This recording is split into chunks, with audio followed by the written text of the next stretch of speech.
Straight to the Ni mga orasan may galatosang paminaon si Senator Win Gatchalian do na sa press briefing ni mga orasan live mga higala gikan sa Senate. Ato sang hatagan og pagtagad mga higala. Wala man sige okay. Si Win Gatchalian kuno be. Atong paminaon sa mga kahigalaan. Okay.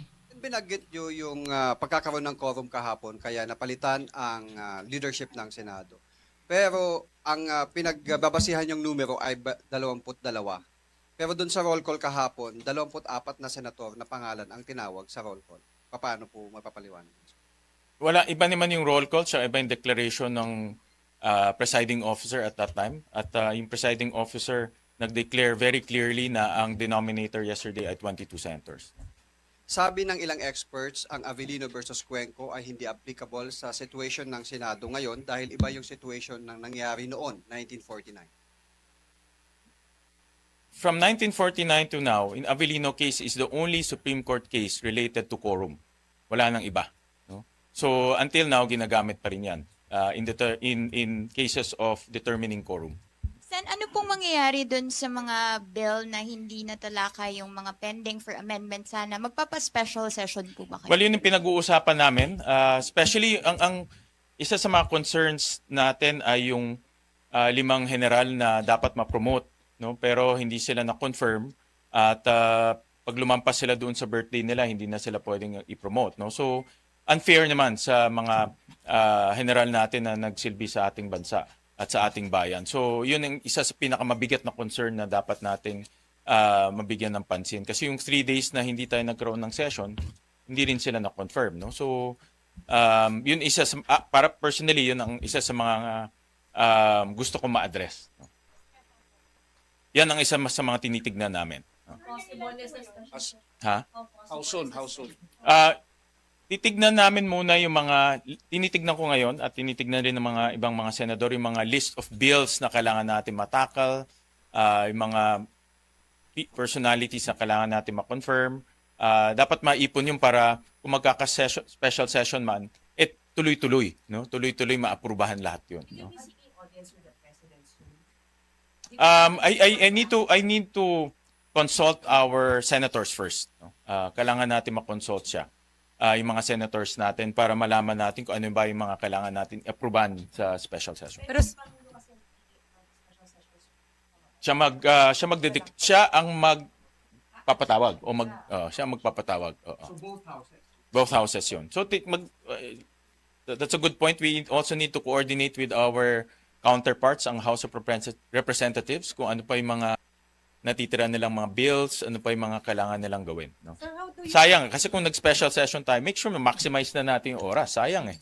Sir, paano po ba Kasi kagabi naglabas si Senator Erwin as the new Blue Ribbon Committee Chair ng notice that the Blue Ribbon Committee hearing today is postponed until further notice. Yung kanyang notice kagabi is postponed yung hearing ngayong araw until further notice. I believe he will... Ibig sabihin ba nito, No, sir? I believe he will issue another announcement. No? Based on my conversation with him, Monday ba? June 8? No? June 8? Monday ang kanyang target. No? Kaso nakikita ng iba na parang yung attempt daw to stop yung pagsasagawa ng Blue Ribbon hearing sa... No, walang attempt. Itutuloy yung Blue Ribbon hearing. That's very clear. Si Senator Erwin Tulfo, the chairman of the Blue Ribbon, itutuloy niyan. Of course, since bagong appointment niya, he has to update himself with the situation and with the pieces of evidence. So, itutuloy niyan. Sir, si Senator Alan Peter Cayetano naglalabas din ng instructions sa OSAA, sa mga empleyado. As we speak now, sino dapat ang pakinggan ng mga empleyado ng mga OSAA doon sa mga instruction na ibinibigay? Dahil dalawa po yung lumalabas na instructions. Well, na duly elected ng majority. Of course, si Secretary Ray Bantug, ang duly elected secretary natin. Ang ating Sergeant at Arms, si General Corpus, wala siya dito, no? Si General Corpus, and of course, yours truly, bilang the SP Pro Tempore. kung dala-dalawa po kayo ni Senator Alan who are giving orders specifically kagabi. Naglabas po siya ng memo, tuloy yung Blue Ribbon. After an hour, naglabas po kayo ng memo ng work from home. So ordering the split? Yeah, that's why I'm reaching out to our to all our senators, no? Hindi naman ako, like I said, hindi ko tinitignan majority, minority. Let's work together, no? Importante na nagtatrabaho tayo. We want to go back to work. Gusto natin na maayos ang takbo ng Senado. Pantay-pantay naman kami na gusto na natin magtrabaho, no? So I think common goal yan ng any senator. So ano po ang report sa inyo? Nag-comply po ba yung Senate employees and OSAA dun sa inyong directive, like yung work from home muna and yung mga Yes, security I think so. arrangements? I think so. Pasok ko lang. I have to, actually, may meeting kami ngayon ni Secretary on the situation, and I appreciate si Sec John Vic ay nandito rin to para bigyan kami ng update on the situation. No? So, after this, trabaho na. So, nagpakit na si Atty. Mortales? Nagpakit na sa office? I believe so. I believe so. No? I believe so. Senator, Hindi pa, medyo bago pa lang eh. So, yeah, I have to get... walang hearing ngayon eh. So, walang secretariat na pupunta. Yeah. Sir, kung office ng mga senador po ang Senate, bawal lang po yung resource persons to enter the session hall, pero pwede sa opisina ng mga senador? Meron tayong protocols for visitors and guests. So, sundan lang yung protocols, no? Guys, ang importante dito masundan yung protocols, no? Masundan yung procedure natin. Gusto natin safe, orderly ang Senado. Senator, picking up Gusto from natin lahat ng pumapasok dito sumusunod sa mga patakaran natin. No? Senator- Dahil kung hindi magulo. Senator, picking up from the 2020 House fiasco, nag-hold sila ng session outside of the batasan. And what will happen if magkaroon ng ganong instance for committee hearing or perhaps a session na The most plenary? important is quorum. And quorum needs numbers. No? We have 12, they have 10.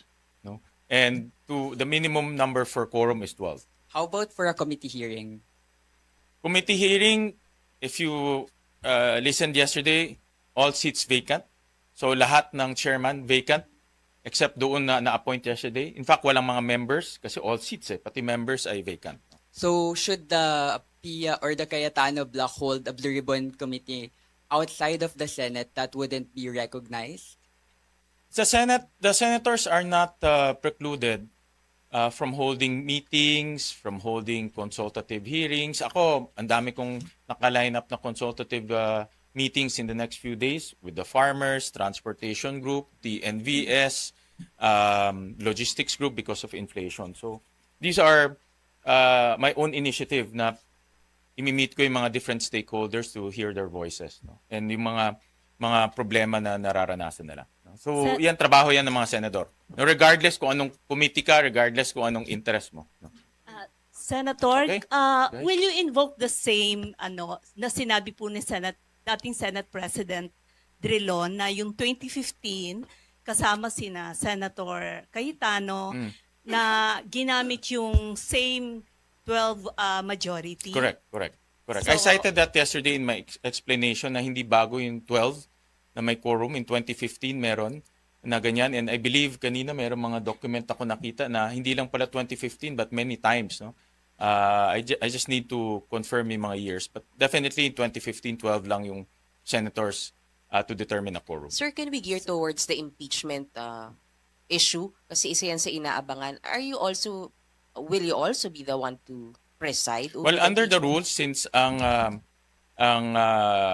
Senate President pro tempore ay assumes the acting Senate President, tayo ang magpa-preside, no, ng impeachment. But I will also, since again, no, bago lang tayo, I'll also talk to the Secretary to see the schedule. Sir, so magre-re-oath kayo, sir?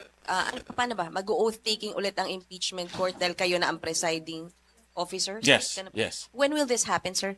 Well, I have to consult with the clerk of court, no? Kung ano yung mga procedures, no? But definitely pagbukas ka lang mag-oath. Sir, hanggang kailan po kayo acting SP? May usapan po ba na, kunyari sa special session, sir, magkaroon na kayo ng 13, maging SP ka na, ganon, sir? Possible yan. Possible yan kung magkakaroon ng 13. Na kailan, sir, mangyayari? Hindi pa When the natin special alam. session opens, it's possible that ano yun, sir? Sorry po. Kung may 13, no, pwede sa special session yan, for sure. no? But wala pa tayong pinag-uusapan pa all of these things. Sen, kahapon na aprubahan yung Senate resolution na nagpupush para sa pag-elect ng presiding officer para sa impeachment court. So, ibig sabihin nakapag-elect na sila, which is you. Kayo po ba ang na-elect? No, walang election yesterday. No, we just amended the rules. It's still the Senate President will preside the impeachment unless yung Senate itself will say na and they will agree and say na we elect somebody else. No? So, but as a rule, it's the Senate President. Sir, sorry hindi naman sa minamaliit yung acting. Pero, kamusta yung Senate work with just an acting Senate President and not a real Senate President, sir? Well, that is in the rules. No? Kasi ang rules natin, very clear kung may mga ganitong situation, dapat tumatakbo pa rin yung Senate. No? So that's why they appointed an acting Senate President. No? Para takbo pa rin lahat. Lahat pa rin ay gumagana. No? So that's the essence of why we have that rule.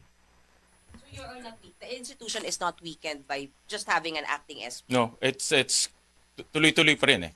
As long as the institution is moving, as long as the institution is functioning, then it's performing its duties. Clarification na SP. Kung adjourn na kayo as a legislative body. Yes. Pwede. Kasi the impeachment court takes a life of its own. No? So, separate naman siya from the legislative body. No? Pero may schedule na kasing release. No? So, we have to review that schedule. But, ano naman kami, na brief naman kami doon sa schedule nung release yun. No? Pero yung re-oath, sir, dapat may session, di ba? It can happen during the impeachment proceedings already. Yes, oo. It can happen during that time. Same senators naman yun eh. 'Di ba?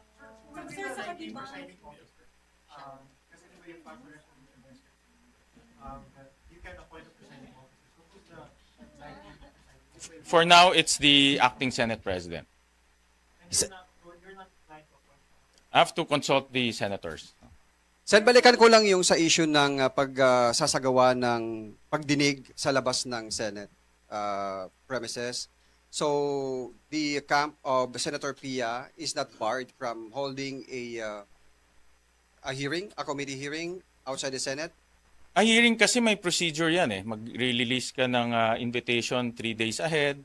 Tapos i-advise mo yung legislative office to set it up.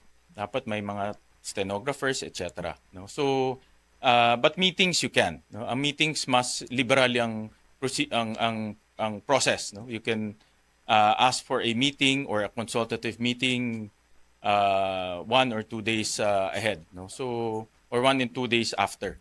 No? Pero kung related siya sa Blue Ribbon, yung kanilang isasagawang meeting outside the Senate, are they required to submit the report sa mismong Blue Ribbon Committee? Option na yan ng who will preside over the meeting. No? Okay? Okay tayo, guys?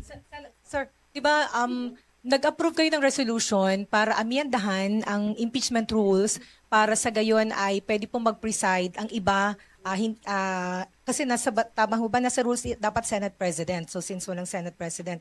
So kailan niyo po maaaprubahan yung amendment doon sa rules at Aprubahan na. ano, I mean, sir, di ba sa impeachment court mismo yung kinakailangan aprubahan yung rules? Hindi. Sa Kahapon impeachment inaprubahan Opo, namin yes, yung sir, sa plenary, yung yes, pag-amend. yes. Pero hindi po ba yung kailangan aprubahan ulit habang Hindi na. nakakonvene kayo sa impeachment court? Hindi na kailangan. So kahapon is already good to go.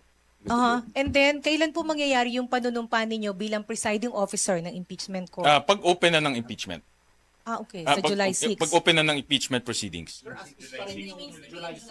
As For now. Kasi we have to, I think yan yung, that is based on the original schedule. And I think, okay, for me, the original schedule is feasible.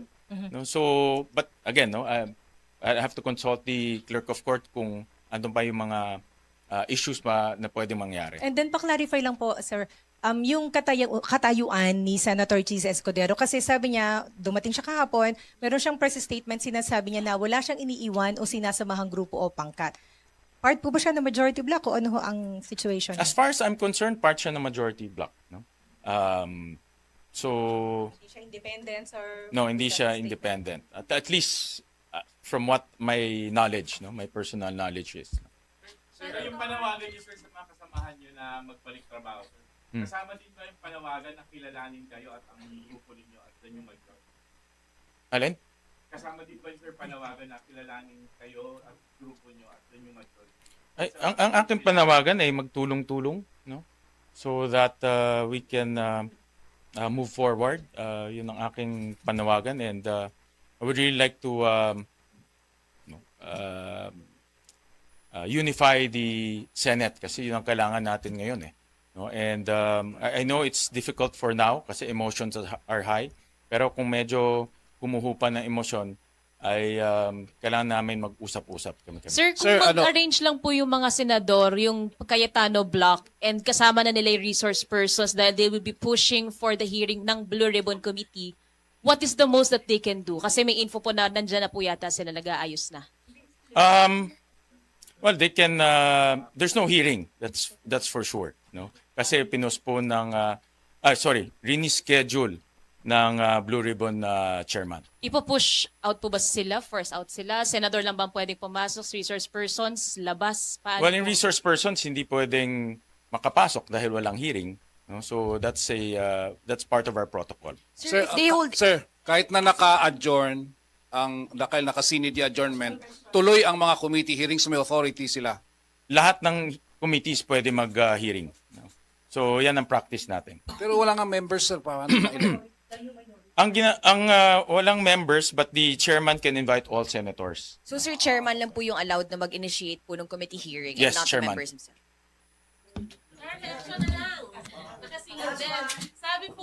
Sabi po ni Senator Alan Peter Cayetano ay tuloy ang hearing kahit anong mangyari.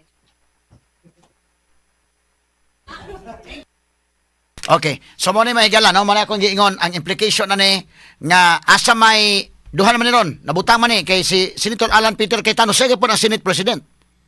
But mo insist mahigala si Win Gatchalian nga siya may pro temp. Unya gahapon ila nang gipang vacant na mga kwan. Asa may sundon sa mga empleyado. Diha ang problema. Ikaduha ang Sergeant at Arms kay parehas sa dunay Sergeant at Arms. Ang problema ani bisan pa og sa pagkakaroon mahigala legitimate president, Senate President si Alan Peter Cayetano, pero ang puwersa tuwa ni Win Gatchalian because siya maoy gi-acknowledge sa Malacanang tuwa. Si John Vic Remulla tuwa na. So pag mando ni Peter Cayetano padayon ta sa atong Senate Blue Ribbon Committee hearing, nagprepare na ta sa Senate Hall, makasud ang mga senador. Ang problema dili pa sudlon ang mga resource persons. Magbrasuhay. Inigbrasuhay na, moingon ang grupo ni Cayetano sold mo, moingon ang grupo ni Win ayaw di pasudlon, magbrasuhay. Ang problema ang mga pulis John Vic alaban ni Win Gatchalian. Mo nay problema ron mga sukit ti paminaw, no? Dunay question, legal question, but in the meantime when na legal question sila mo'y hawd. So mo ni ang pulis daghan kay pulis sa Senado karon. So mahimo nga ilang ipadlak ang Senado, only the senators can enter. Ang mga uban na anak ngitin malins dili pasudlon. Kisa may mupugos nga pasudlon, mingos kay tanong sud, mingon si Win dili mosud. Kinsa may mas gamhanan. Og balaod lang okay, pero ni may puwersang involved god. Si BBM tua mga higala sa ni Win. So gamit ang tanang resources sa gobyerno ron, medyo madugo.